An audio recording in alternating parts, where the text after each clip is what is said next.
जय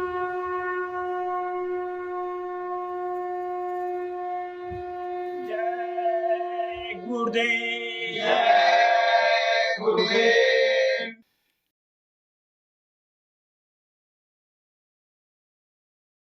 जय गुरुदेव। जय गुरुदेव। गुरु मेरे भव बंधन को तोड़ो। गुरु मेरे भव बंधन को तोड़ो। काल कैद में बहु दिन बीते। काल कैद में बहु दिन बीते। अब निज पद मन जोड़ो। अब निज पद मन जोड़ो। गुरु मेरे भव बंधन को तोड़ो। गुरु मेरे भव बंधन को तोड़ो। मन उत्पात मचावत बहुविधि। मन उत्पात मचावत बहुविधि। आजहु तो यही जोड़ो। आजहु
जय गुरुदेव।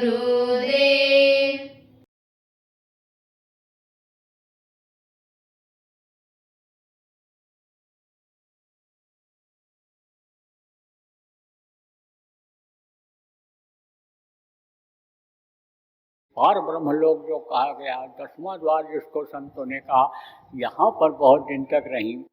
अब यहीं पर समझो कि यहीं से यानी समझो कि ये दो शक्तियाँ ये उतरी थी, दो कला अनूप उतरी, कला अनूप दो कला ये उतरी। कौन सी?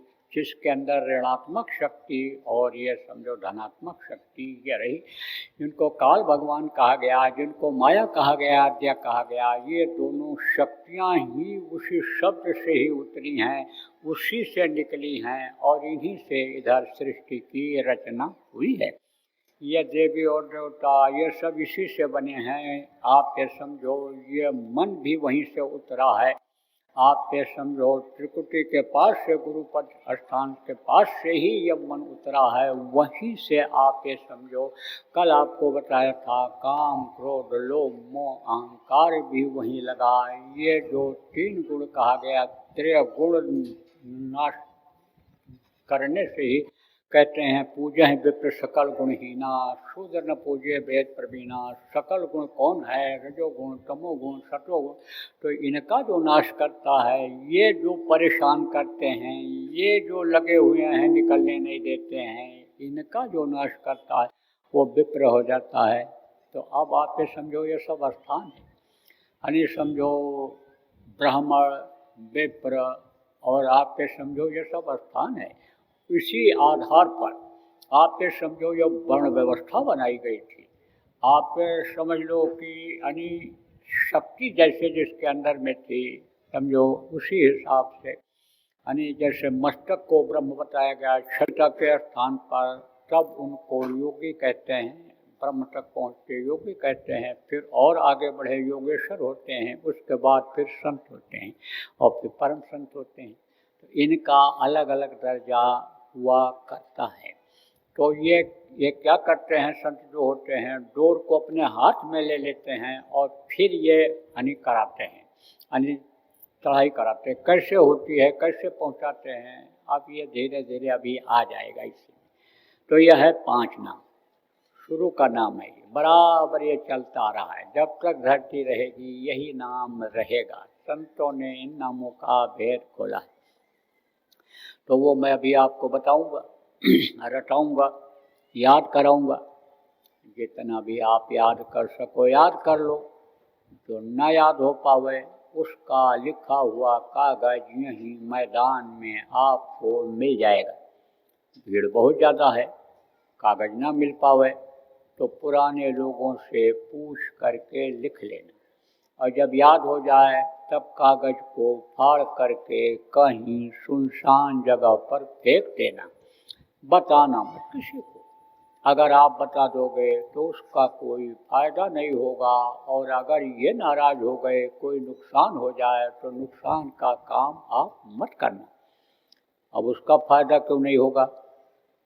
क्योंकि एक समय पर एक को ही आदेश होता है नामदान देने का, और उसके मुंह से जब सुना जाता है तभी वो फलता और फूलता है। एक महात्मा रहते थे ना पहाड़ी पर, तो भारत की यह संस्कृति रही है कि आओ बैठो पियो पानी। सेवा को लोग बहुत बड़ा धर्म मानते रहे, और वास्तव में अगर देखा जाए तो यही है मानव धर्म। क्या? सत्य, अहिंसा, परोपकार और सेवा, यही है मानव धर्म। इसका पालन सबको करना चाहिए, क्योंकि यह धर्म जो बनाया है उसने बनाया है जिसने इंसान बनाया है। न हिंदू बनाया, न मुसलमान बनाया, न सिख बनाया, न ईसाई बनाया, उसने बनाया, इंसान बनाया है।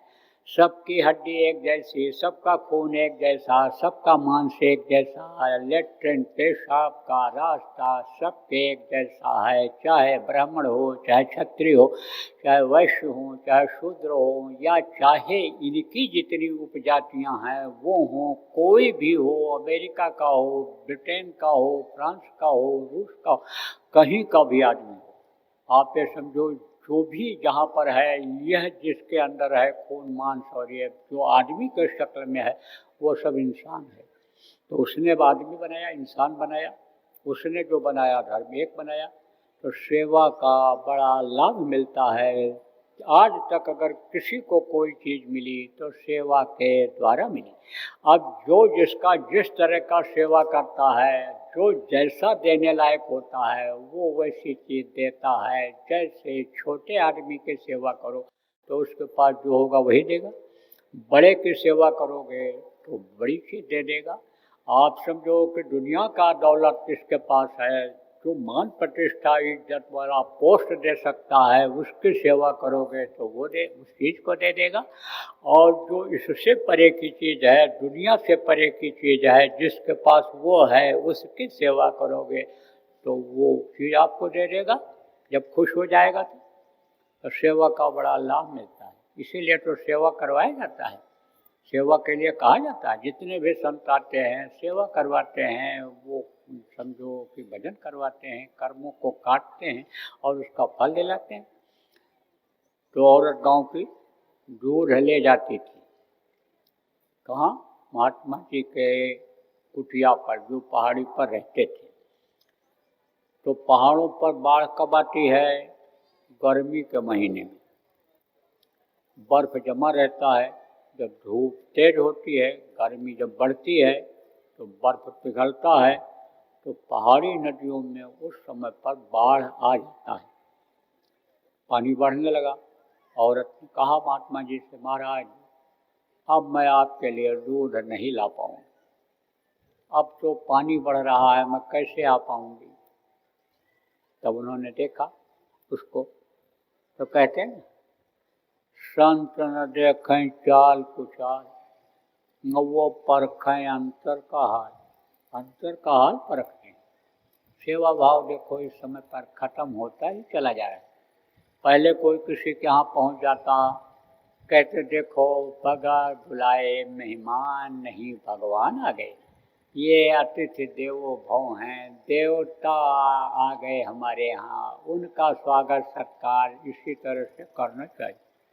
लेकिन अब ये जो फटा पैंट पहनने वाली, अंग्रेजी का सर्टिफिकेट लेकर के, कागज का टुकड़ा जिसकी कोई कीमत नहीं, ये जो बहुएं आती हैं, अगर समझो देर को कोई पहुंचा, खास रिश्तेदार ही क्यों ना हो, तो भन्न भन्न भन्न करने लगती हैं। कहती मेहमान नहीं, टेंशन आ गया, टेंशन। अब फिर बर्तन धो, फिर बनाओ, फिर खिलाओ, कब सोएंगे, कब बच्चों को सुबह उठ करके नाश्ता बनाएंगे।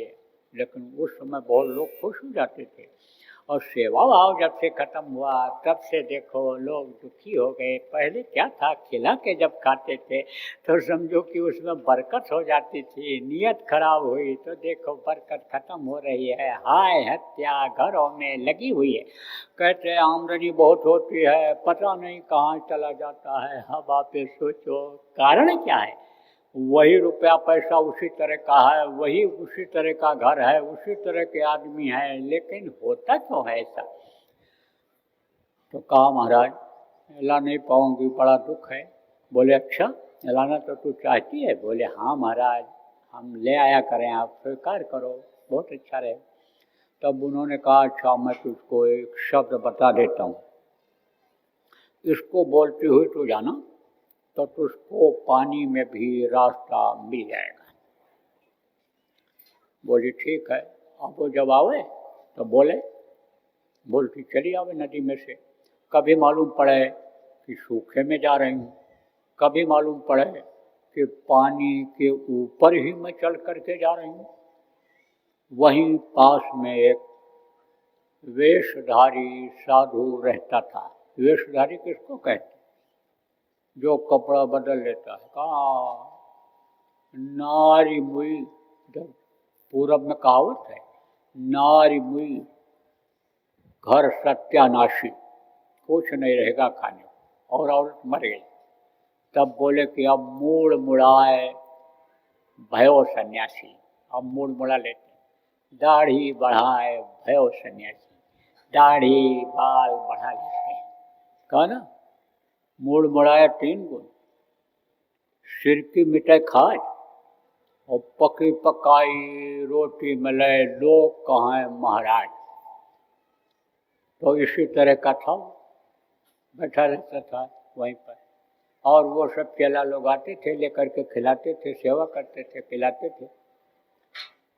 तो उसने देखा कि औरत पानी के ऊपर से चली आ रही है। तो गए, पूछे उससे, जब बाहर निकल करके आई कि तू पानी पर से आ रही? बोले हमको तो नहीं मालूम। तो ये बता कि तुम मुझसे बोलती क्या है? तो सीधी थी, निर्मल हृदय था। कहा ना, निर्मल जन मन सो मोह पावा, मोह कपट छल छिद्र न भावा। निर्मलता जिसके अंदर रहती है उसको वो प्रभु ज़्यादा पसंद करता है, उसको वो मिलता है। इसीलिए तो हुजरे को साफ किया जाता है ना, कहा दिल का हुजरा साफ कर, जाना के आने के लिए, ख्याल गैरों का हटा उसको बिठाने के लिए। इसीलिए संतों ने कहा धोबिया वो मर जाएगा, चादर लीजिए धोए, चादर लीजिए धोए भाई वो बहुत पुरानी, चल सदगुरु के घाट बहे जा निर्मल पानी। अंतरात्मा के धोने वाले धोबी कि जिस पर वो प्रभु निवास करता है गंदा हो गया है, उसको तो धुलवा ले, तभी प्रभु वहाँ बैठे हुए अंतर में दिखाई पड़ेंगे। तो कहा कि तू बोलती क्या है? तो बता दिया उसने, बता दिया। तो कहा अच्छा मैं भी अब बोलूँगा। सोचा कि मैं भी बोल करके चलूँ, फिर सोचा कहीं ऐसा ना हो डूबने लग जाऊँ। चेला से कहा, या बोला के लिया? गुरु जी किसको बुला के लिया? मैं, अरे वही जो भांग लाता है उसको बुला लिया, वो जो भांग को पीसता है, रंग लाता है उसमें, उसको लिया, वो घोलने वाले को ले आओ, गजेड़ी को ले आओ, भगेड़ियों गजेड़ियों को सबका जब बुला के लिया। अब वो गया बुला के लाया, कहा बांधो रस्सा कमर में, मैं पानी पर अब चलने जा रहा हूँ, लेकिन डूबने लगूँ तो पकड़ करके खींच लेना। बोले अच्छा गुरु। गया जैसे कप से नीचे जाने लग गया। बोलो अरे खैच खैच खैच खैच खैच खैच, नहीं तो गया तेरा गुरु, कौन पिलाएगा भांग तुझको, खोट घुटवा करके मिला करके मीठा उसमें, कहाँ से तू गांजा पाएगा, खींच खींच खींच खींच, गया तेरा गुरु। अब खींच लिया। जब नदी सूखी तो औरत जिधर से आती थी उधर चढ़ करके पहाड़ी पर गया। तो महात्मा जी से कहा महाराज, महात्मा तो सबके लिए होते हैं, किसी एक के लिए नहीं आते हैं, आप तो संत हो, महात्मा हो, तपस्वी हमको लग रहे हो, हम तो खाली वेशधारी हैं, हम तो खाली ऐसे ही हैं। महाराज आप ये बताओ कि आप जो नज़र क्यों देखते हो, वही नाम उस औरत ने लिया और पानी पर आती जाती रही और मैं डूबने लग गया। तब उन्होंने कहा अरे जिसको अधिकार होता है वो बोलते हैं, उसी में ताकत रहती है। तो गोस्वामी जी महाराज ने लिखा ना कि नाम रहा संतन आधीन, और संत बिना कोई नाम न छीना। हमारे गुरु महाराज जैसे संत के अधीन नाम हुआ करता है, और वो जिसको बताते हैं वो फलदायी हुआ करता है। देखो मैं तो कोई न संत हो न महात्मा हूँ, मैं तो सेवक, आप ये समझो। तो मैं तो ये कह नहीं सकता हूँ मैं संत हूँ, लेकिन गुरु का गुलाम। गुलाम किसको कहते हैं? जो उनके हर आदेश का पालन करता है वो गुलाम कहलाता है। गुलाम जब हो जाता है तो जो भी करावे वो करता है, जो भी खिलावे वो खाता है, जहाँ सुलावे तहाँ सोता है। तो हम तो गुरु के गुलाम हैं। उन्होंने आदेश दिया था कि तुमको नामदान लोगों को देना है, नाम तुमको लोगों को बताना है, पुरानों की संभाल करनी है, नए को नामदान देना है। तो वो काम दोनों करता हूँ। पुरानों की संभाल वाली बात भी बताता हूँ। देखो पुराने लोग जो आप गुरु को नहीं पहचान पाए, हड्डी और मांस के शरीर में समर्थ गुरु की पहचान नहीं होती है। कहा गुरु को मानुष जानते ते नर कहिए अंध, महादुखी संसार में आगे यम के फंद में उनको पढ़ना पड़ता है। इसलिए गुरु का रूप अंतर में जब तक नहीं देखोगे तब तक आपको विश्वास नहीं होगा। देखा लोगों ने, अब आप कहोगे भाई अब कैसे पहचान पाएंगे गुरु को, अब तो वो अदृश्य हो गए, छिप गए, मनुष्य शरीर छोड़ करके चले गए। लेकिन कहते हैं कि गुरु छोड़ते नहीं। सतलोक के आनंद को छोड़ करके नीचे कोई आना नहीं चाहता है, लेकिन जो समर्थ गुरु होते हैं अपने जीवों को उबारने के लिए, संभालने के लिए, जो गुरु पद होता है त्रिकुटी स्थान के पास, वहाँ तक बराबर आते रहते हैं। तो आप ये समझो बराबर आपकी संभाल कर रहे हैं, अंदर से संभाल कर रहे हैं, अंदर से आपको प्रेरणा दे रहे हैं कि चले जाओ वहाँ पर, हमारे नाम का प्रसाद मिलेगा, हमारे पूजन का प्रसाद मिलेगा, आपको कुछ सुनने को मिलेगा। तब आपके अंदर जब प्रेरणा हुई है तब यहाँ पर आए हो। मेरे बुलाने पर आओ। आदमी के बुलाने पर 10 आदमी नहीं आते हैं और आप तो लाखों की संख्या में आए हो। आवाज़ तो चाहे मेरी ही रही हो, हमारा नाम लेकर के ही लोग कहे हों, बुलाए हों, लेकिन दया उनकी आपके ऊपर रही है। तो आप गुरु की दया लेने के लिए गुरु के दया के घाट पर बैठो। जो दया का घाट है, जो उन्होंने बताया है, सुमिरन, ध्यान और भजन, उसको आप लोग करो। और उसमें अगर मन न लगाए तो समझ लो कि इस शरीर से जान और अनजान में कोई कर्म बन गए हैं, कर्म आ गए हैं और कर्म आड़े हाथ आ रहे हैं, जिससे मन यानी समझो उधर नहीं लग रहा है और शरीर के इंद्रियों पर ही बैठ करके शरीर का ही सुख लेने के लिए कह रहा है। तो इसलिए आप ये समझो कि उन पापों को भी, उन कर्मों को भी काटना जरूरी होता है। तब क्या करो, प्रचार प्रसार करो। गुरु महाराज कह करके गए, करवाते भी थे, प्रचार प्रसार करवाते थे, व्यवस्था करवाते थे। जैसे यहाँ प्रेमी कुछ समय पहले ही आ गए, उन्होंने आपके पानी खाने की व्यवस्था बना दिया, भोजन की व्यवस्था बना दिया, ये टेंट पेंट लगवा दिया। इसी तरह से सेवा करवाते भी थे। सेवा करना चाहिए, दूसरे का लादना नहीं चाहिए, दूसरे का खाना नहीं चाहिए, अपना खिलाना चाहिए, गुरु से दया मांगनी चाहिए।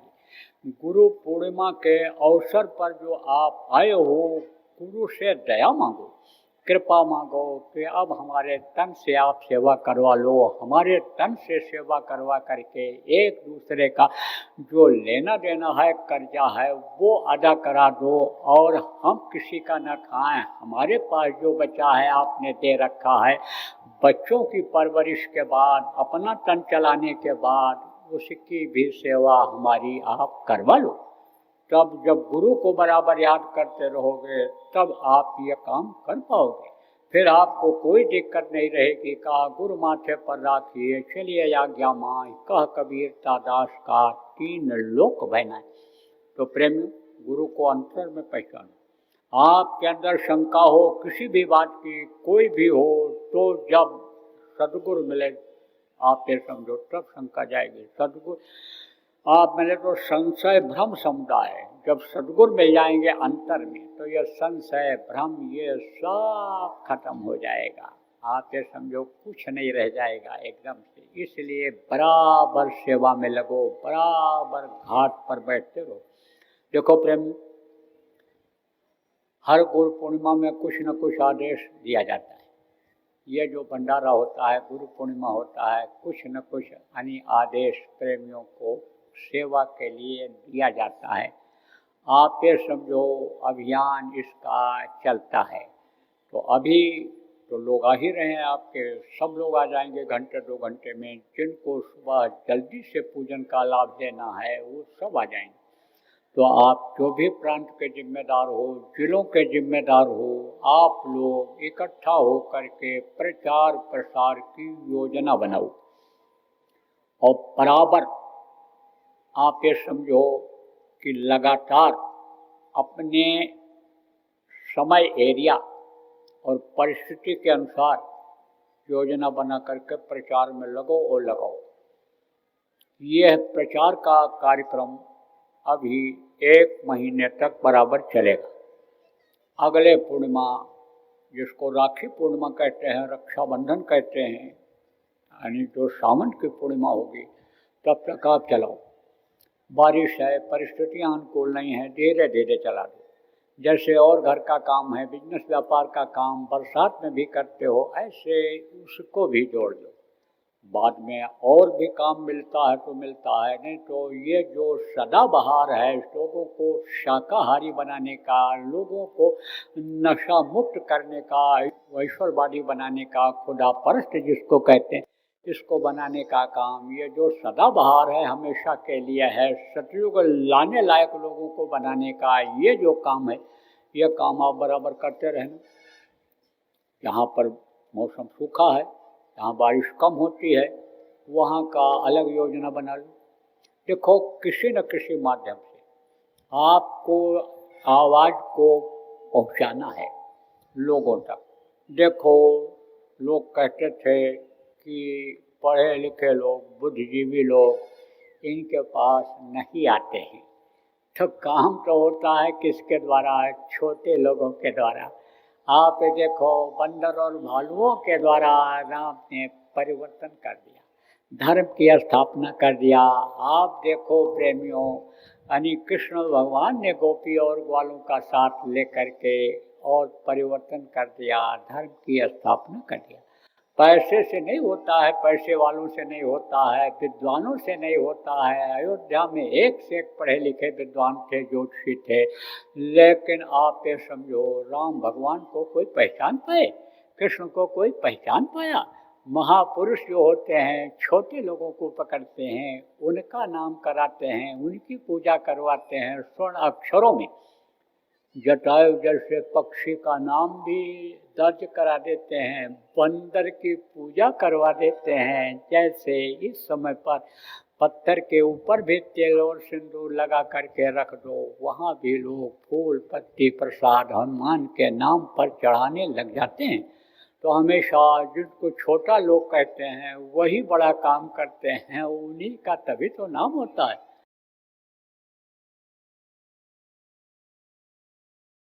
अगर ध्यान नहीं दोगे आप लोग, तो आज आपको बता के जा रहा हूँ, यहाँ हाथिन आने समय लो कन्नौज जिला के इस स्थान पर, कि अगर लोग ध्यान नहीं देंगे तो कुछ समय के बाद यही नौजवान देश के 50%, यानी 100 में 50 नौजवान ये पागलों जैसे दिखेंगे, नशे की आदत में पड़े दिखेंगे इधर उधर। दुर्घटनाएं बढ़ती चली जाएंगी, अकाल मृत्यु में चले जाएंगे, ये प्रेत योनियों में चले जाएंगे। पेट बड़ा होता, मुंह पतला होता है, कभी पेट ही नहीं भरता है, परेशान रहते हैं, दूसरों को भी परेशान करते रहते हैं। तो जब यही बच्चे आएंगे, आपको ही लग जाएंगे प्रेत योनि में जो चले जाएंगे, तो चैन की रोटी खा पाओगे कि कुछ कर पाओगे? इसलिए ध्यान देने की जरूरत है। जय गुरुदेव। सरकारी व गैर सरकारी अनुदान के लिए बिना सत्संगियों के सहयोग द्वारा जनहित के कार्यों में लगी हुई बाबा जय गुरुदेव धर्म विकास संस्था का मुख्यालय पिंगलेश्वर रेलवे स्टेशन के सामने मक्सी रोड, उज्जैन, मध्य प्रदेश में है। यहाँ पर सत्संग व नामदान का कार्यक्रम होता रहता है। अतः आप श्रोताओं से अनुरोध है कि बाबा उमाकांत जी महाराज के आश्रम उज्जैन एक बार परिवार सहित जरूर पधारिएगा। आपके सुझाव के लिए व्हाट्सएप नंबर 9575600700। जय गुरुदेव।